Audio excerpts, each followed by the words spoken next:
There is talk about the possibility of trading citizenship for military service. I think that's a very frightening prospect, but I didn't invent the idea. It has been discussed, and the problem is that to the extent that we saw things like the vaccine mandate drive out the skeptics from the military, this process would also bring in a lot of people into military service who would have more reason to follow immoral orders than a citizen soldier who had been American their whole life. In other words, if the power structure is granting you citizenship, which you want, in exchange for your obedience, then what is it that would cause you to say no? So if you wanted a force that was capable of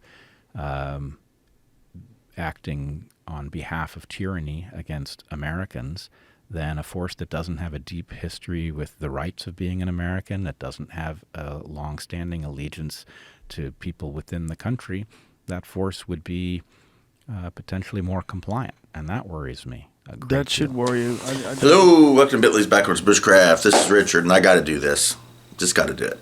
So I am watching a video of Joe Rogan talking with Brett Weinstein, and the title of the video is Why Brett Weinstein is Concerned About the Migrant Crisis. He brings up fantastic points, and I'm going to discuss it real quick. So what I'm going to do, and I think under the copyright laws I'm allowed, I am going to edit in some of this conversation into this video, and I'm going to give my perspective of it from a point of view that unfortunately I have experience in. So his point of view is the migration, and we'll call it at first a migration, has ramifications that are dangerous. One being that what the crazy psychos are hoping for is to bring people into the country to vote for the Democrats and allow them to maintain power. That's partially why they're doing it. But he brings up a great point. It is an invasion. And I say that myself. It's an invasion. It's an invasion that the people in power in the United States today is encouraging. They're bringing in tons and tons of migrants from all over the world, China, Iran, places that should not be having people come in here. But regardless, these people are coming in, and the potential of using them in the military is scary. Now, he makes a great point. What better way to throw in a coup than to get rid of people that are actually an American, that have lived here their whole lives and love this country and would not allow such evilness to happen that probably will happen. Get rid of them and bring in all these migrants who don't give a shit, who don't really care, who are glad to be here, and in return, their service is to do whatever the government tells them to do, and they will do that. Now, the reason I'm going to say believe, but I know this is accurate and true, is because I served in the United States Army from in the early to mid 90s. I went in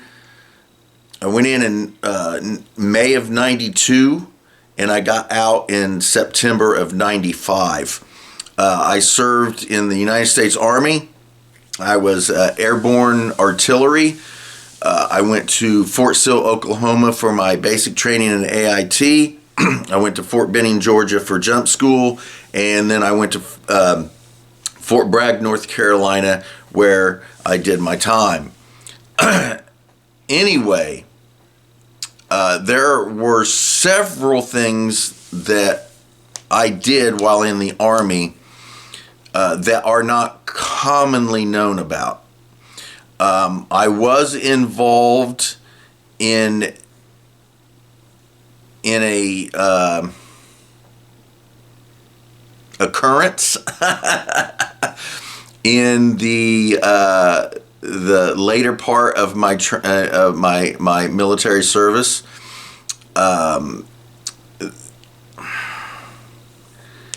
Yeah, it's not really widely known, and although we were told that we weren't to talk about it, I can't honestly say that we were sworn to secrecy. Anyway, there was an incident 90 miles off the coast of Florida in the later part of the mid-90s that I was involved with for about a month. And then we'll just leave it at that. Anyway, at one point, we were all waiting on I'm thinking he was a colonel. I'll be honest, it may have been a major, but I don't really recall his rank. But we were all lined up in formation, just standing there waiting on this guy to come and talk about something. We had no idea. We were just told to line up, get in formation, and that's what we did because soldiers do what they're told. Well, yeah. So anyway, the guy showed up. And he was just blatant, outright, just asked us a single question.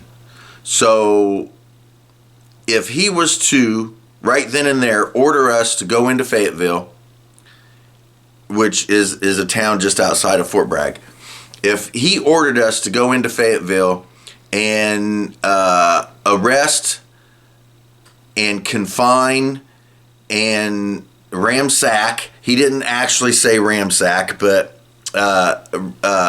take all of the weapons from the civilians, would we do that? He asked us that question outright. He said, if I ordered you right now to go into Fayetteville, go into the civilians' houses, take what we tell you to take, arrest who we tell you to arrest, would you do that? Those of you who would not raise your hand, I raised my hand because I won't do it. Service to this country is one thing, but attacking the people that I'm supposed to be protecting is no. So I raised my hand. I ain't going to do it. There was a handful of us that raised our hand and said we wouldn't do it. We were separated. We were taken away from that group. Now, I'm not going to say we were threatened, but we were. He did not outright threaten us. He did remind us that we were property of the United States government. He did mention that.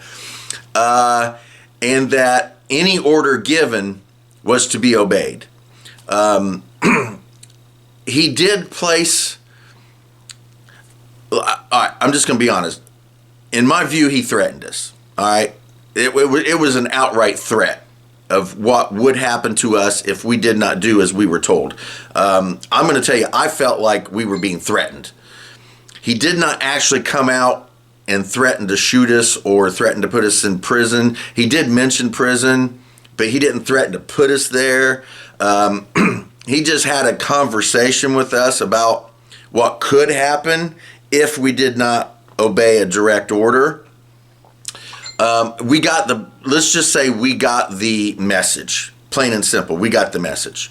So we were, and I think we were gone for about an hour because he let us stew there for a few minutes before we went back. But he did express, he threatened us. In my viewpoint, personally, it was a threat. So we went back to our unit and